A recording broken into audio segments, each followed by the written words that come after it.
Excelentíssimo senhor senador Ricardo Ferraz, senador Rodrigo Hollenberg, minha querida amiga Juliana, prazer sempre revê-la e tenho a certeza que a saudade era grande dos grandes movimentos que fizemos Brasil afora em favor do consumidor.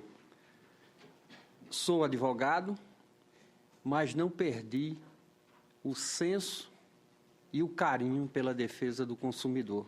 Continuo o mesmo.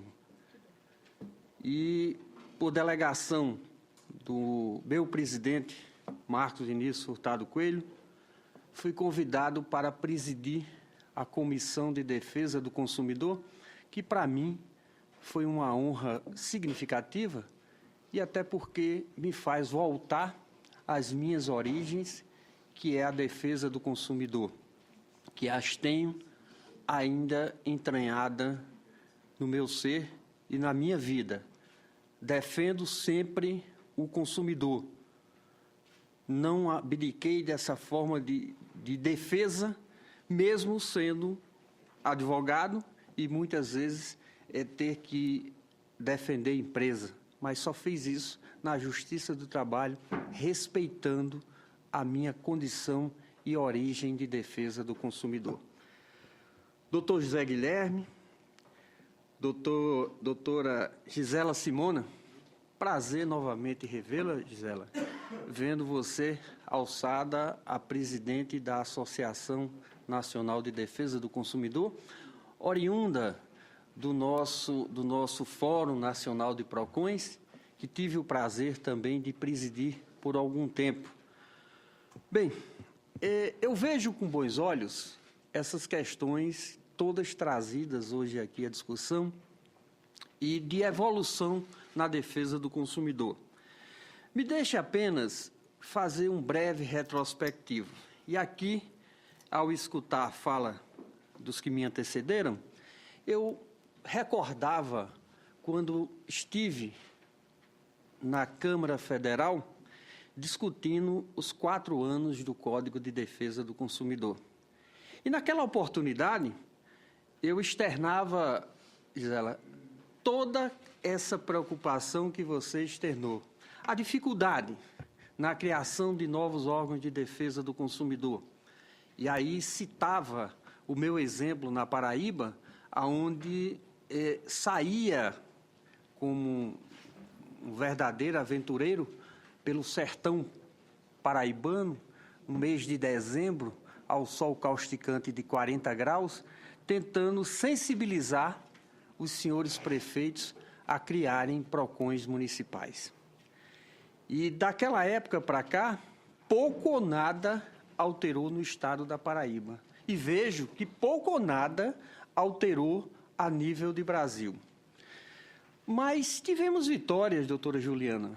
A questão do nosso cadastro, grande vitória, e a instalação do SINDEC, que tive o prazer de trabalhar para a instalação no Brasil, e que são vitórias pequenas, mas para nós que fazemos defesa do consumidor, elas se tornam imensas. E vejo com bons olhos, e aí ponho logo a nossa Comissão de Defesa do Consumidor, do Conselho Federal da Ordem dos Advogados do Brasil, à disposição para discutirmos os assuntos. Primeiro, a questão do superendividamento, preocupação que deve ser norteada por todo e qualquer órgão de defesa do consumidor. A educação, mostrar que as pessoas têm uma facilidade, eu uso o seguinte exemplo: nós temos hoje uma facilidade extrema de comprar, principalmente através do cartão de crédito, e dou um exemplo bem prático. Quando você vai ao shopping center e que você leva uma nota de R$100 no bolso e um cartão de crédito. Quando você compra com o cartão de crédito, a sensação é aquela de quem comeu um chocolate. Mas quando você entrega a nota de R$100, o sentimento é de que perdeu alguma coisa. Então, nós precisamos educar as pessoas para terem esse sentimento de responsabilidade. Nós precisamos trabalhar cada vez mais com os PROCONs para que eles façam também esse papel. Eu sonhei e sonhei alto na Paraíba. Levei um projeto a vários presidentes de Tribunal de Justiça, aonde, doutora Juliana, a senhora conhece muito mais do que eu, que se cumprisse o artigo 5º do Código de Defesa do Consumidor, junto com o artigo 4º, que trata da Política Nacional das Relações de Consumo. E o artigo 5º, ele dita ou mostra quais são esses mecanismos para que se ponha a Política Nacional das Relações de Consumo em prática. E nós precisamos de uma delegacia de polícia para reprimir os crimes nas relações de consumo, e em muitos estados, essas delegacias sequer existem. Nós precisamos de uma defensoria pública forte para atender o consumidor carente. Nós precisamos de um judiciário mais sensível para a criação de varas privativas do consumidor.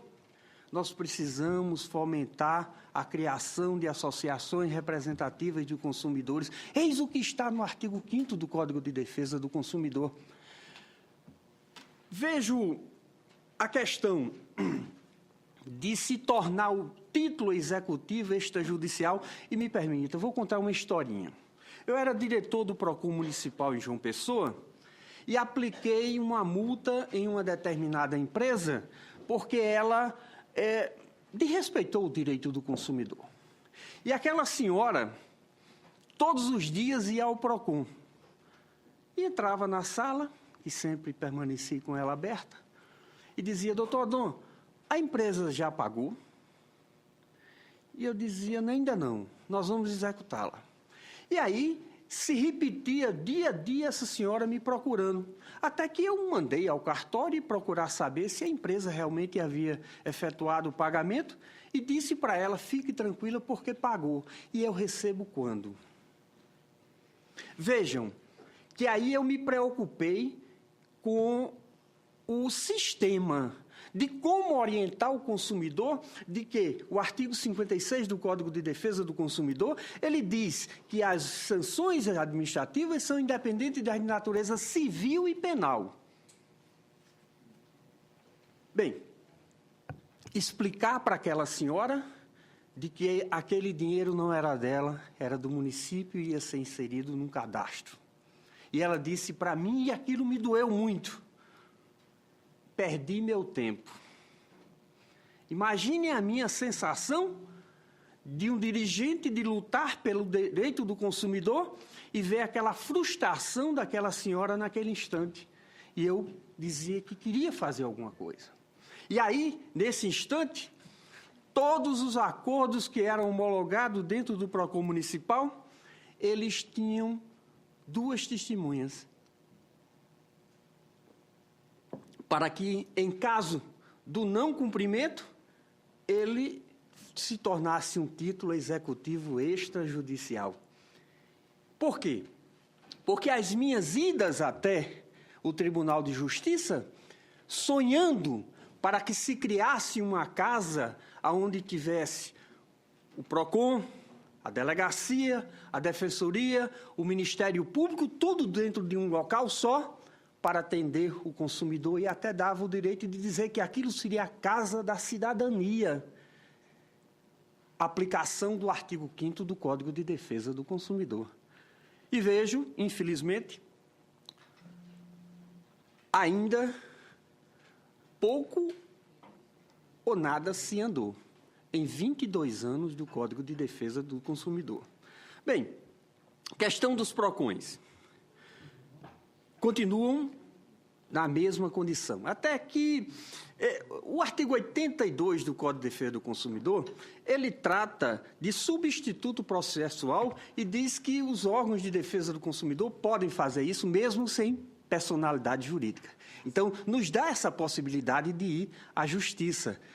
A alteração que eu vejo aqui, e aí me desculpem, eu vou falar agora como advogado, é tornar o título ou aquele acordo dentro do PROCON um título executivo extrajudicial. Então, nós teríamos que modificar o Código de Processo Civil. Porque se nós dessemos a decisão administrativa, o tom de um título executivo extrajudicial, nós estaríamos suprimindo a área judiciária. Então, eu olho com bons olhos o avanço, mas a minha preocupação é a questão da constitucionalidade. Nós temos que não enfraquecer o sistema. A questão da aplicação de multas, que vejo que o projeto tem astraentes, que é previsto no artigo 273 e artigo 84 do Código de Defesa do Consumidor, que o juiz pode fixar. Aí está dando a autoridade administrativa a aplicar essa sanção à empresa que não cumpre a obrigação de fazer, a obrigação de dar. Então, vejo com bons olhos, porque entendo que poderá ser aplicado.